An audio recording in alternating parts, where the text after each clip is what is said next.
Saints fans, Cammy Saint here, back again with the Brighton review. So I went to this game, got there Friday night. Traffic wasn't too bad despite all reports. From what I heard, it took me about an hour and 20 minutes to get there left about 35 minutes past 5. We left Hornbeam, Clanfield area. And got to Brighton for about 7:30ish. So, yeah, roughly, not too bad.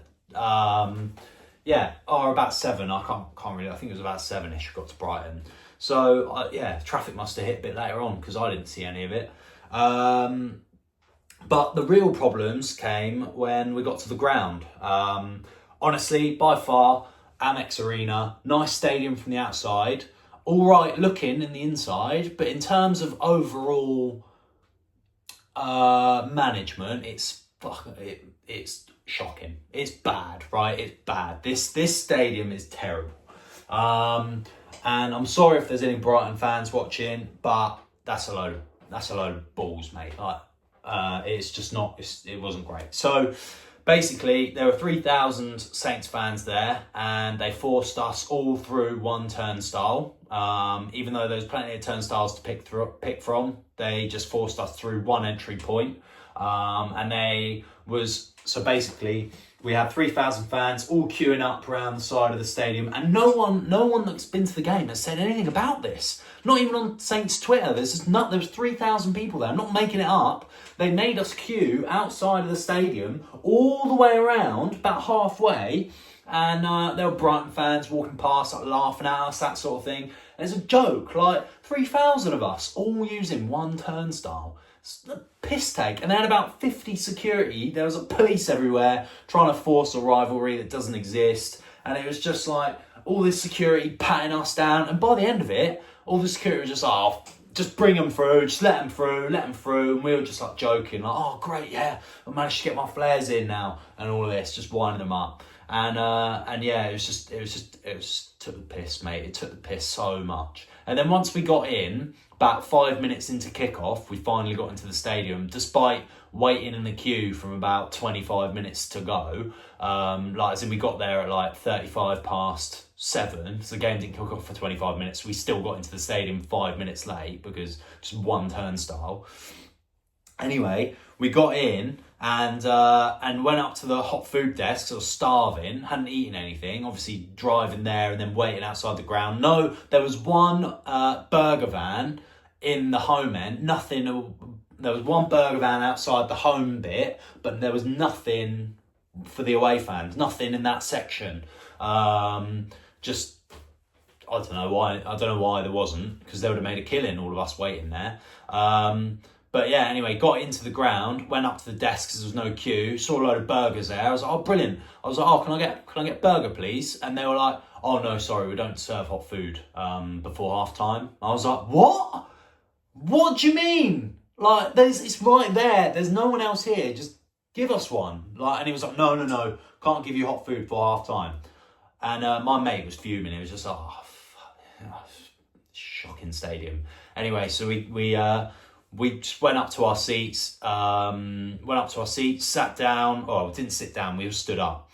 And we were singing the whole game singing. It was fantastic. It's my first ever away game as a Saints fan, and I loved it. It was absolutely brilliant. Much better than the home games, I'd say, because that whole away section, we had a whole end to ourselves, or what looked like a whole end of the stadium, a whole stand, which was very generous. So we had the whole stand, and we were singing. Brighton sung twice. A team that's 4th in the Premier League, and if they won, they would have gone 2nd in the Premier League. They sung 2 songs. They sung Albion. They sung it at the beginning, and then they sung it just after they scored. And that was it. Nothing else. They didn't sing at all. They sat down. No one standing up. They all sat down. Even when they scored, they were clapping, sat down. Baffling fan base, if I'm completely honest. Baffling. And even when they did score, there was maybe one person giving it next to the away fans. The rest of them sat there like this. oh, that was a very nice goal. Oh, nice goal. The away fans are right there. The away fans are right there. And they're just there like, oh, that was a good goal. That was a really good goal. Yeah. Whereas you get any other group of fans, any other fans in the Premier League, it's always like that whenever you score a goal, like to the away fans. None of that. Absolute wet yogurts, mate. Wet yogurts all the way around. And when we scored, absolute limbs. Absolute limbs. It was fantastic. I loved giving it. It was brilliant. We were singing the whole game. I think it proper put them off. And then they were walking out of a 1-1 draw. Walking out 15 minutes to go. Ludicrous. Anyway, I've got another story for you. So, because we're hungry, we're 1-0 down. We were like, right, let's go and try and beat the queue, get some food in. So we're like, right, let's do that. So about 41-minute mark, missed Archer's chance where he sort of misses it from 6 yards out. But we'll get plenty of them anyway, so not missing much. Anyway, so we got down there. Everyone's obviously had the same idea. So there was hundreds of people in this one place. And we queue up, and we get to the front, and then these people there, obviously Brighton people working at the Brighton Stadium or whatever, they had Brighton badges on, the staff basically of the Amex Arena, serving the food, doing the grub, that sort of thing, pouring the pints. And I goes up to them and I say, can I have a burger and a pint of cider, please? And they're like, oh, we've not got any burgers left. And I'm like, come on, mate. I asked at the beginning of the game, no hot food for half time. Brilliant. Okay, I've asked now, none left. It's like they haven't catered for away fans, but it gets better. So then I'm like, oh, what have you got then? Like, oh, we've got hot dogs. I only got hot dogs left. I was like, fine. Charge me £12.50 for a hot dog and a pint of cider, right? Worst combo, but it's all I could get. And the beer tastes like piss anyway, so I didn't want one of them. But anyway, so basically pay for the guy goes back, right? He goes, has a look, looks under the cupboards, no, looks on the floor, no hot dogs. Goes next door, because it's there's a hot food shop there, hot food like that. The one at the end did vegan pies, they were all left, but I refused to eat a vegan pie, man, like that. As hungry as I was like, I'm not starving yet.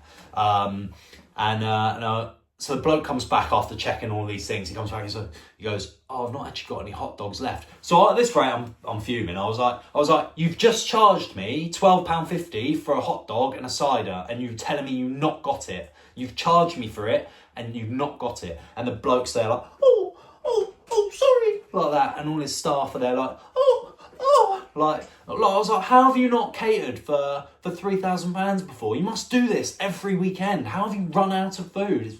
It's a Friday night. Probably one of the biggest, it's not a South Coast derby, but it's two South Coast teams. There was enough police there for it to think it was Portsmouth versus Southampton, and I get it. If you're a stadium owner, you went wind up the away fans, don't let them in, and then don't serve them any food.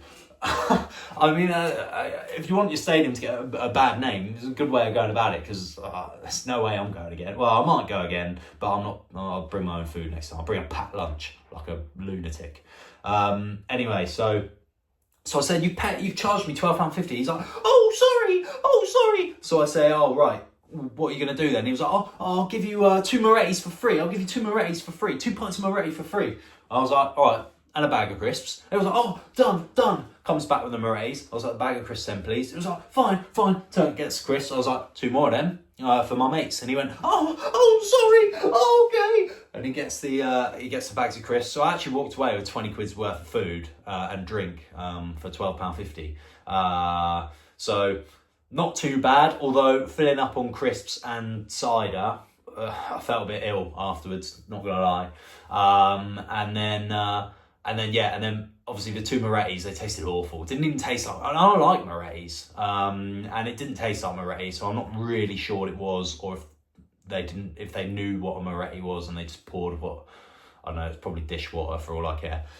Anyway, so then after that, watched the rest of the game. We scored a goal, brilliant finish. Bit scrappy, but that's what relegation goals are like. And then we scored again, a perfectly good goal. I'm not going to go into too much detail, but it's definitely a goal that should have stood and would have stood if it was any other team in the league. The fact that it was originally given for Armstrong being offside, so that's what they gave it for. And then it was reviewed by VAR for 5 minutes. We were sat there waiting for 5 minutes. And they were like, well, the on-field decision has to be correct. The on-field decision was Armstrong's offside. Armstrong didn't touch it. Therefore, the person who scored it, Cameron Archer, was onside. So we've got to give the goal. But we can't undermine ourselves by saying our on-field referee is wrong. So let's have a look and see what else we can give it for. Therefore, they decided, oh, Armstrong in an offside position has put off the goalkeeper, therefore the goal can't stand.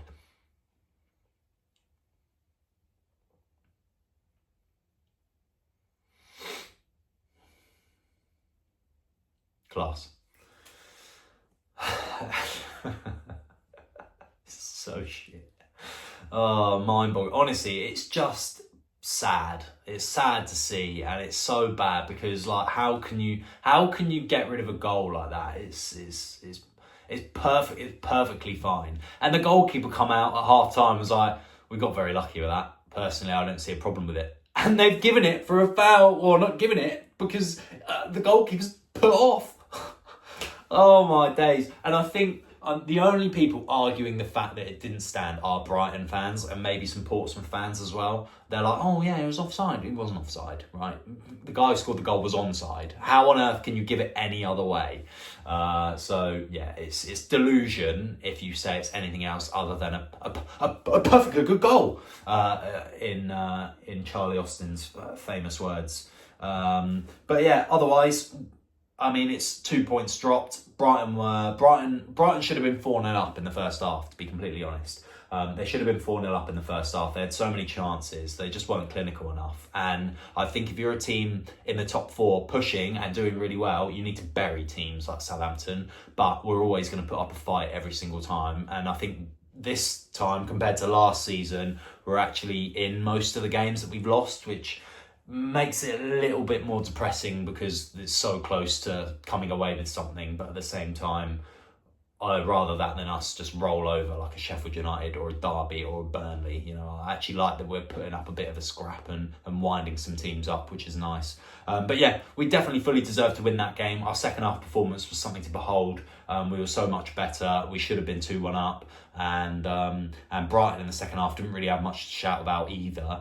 And yeah, it was a great debut for Joe Lumley. Wednesday, we're playing Chelsea. We were missing 13 players. 6 of those or 7 of those first team starters. So it's going to be an absolute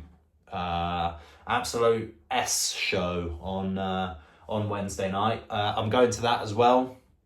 So that should be good fun. You never know, we might actually surprise everyone.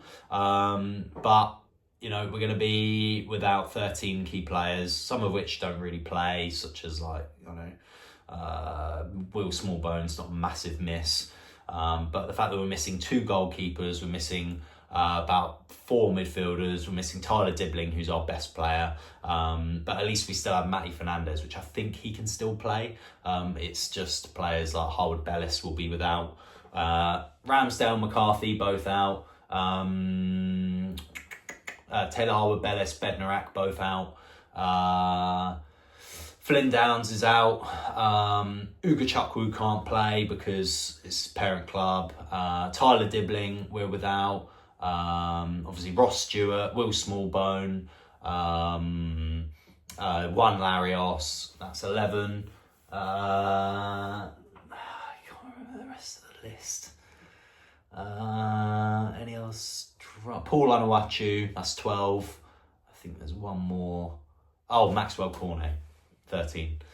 So yeah, it's going to be a difficult game. And I think we've still got a decent lineup. I think, you know, if you play something like a 5 at the back, or like a 5-3-2, for example, just sort of batten down the hatches and try and just keep Chelsea at bay. I think you could easily do Lumley in goal, Sugawara right back, or right wing back, whatever, however you want to play it. Although he didn't have a great game, you could get away with playing Kyle Walker-Peters.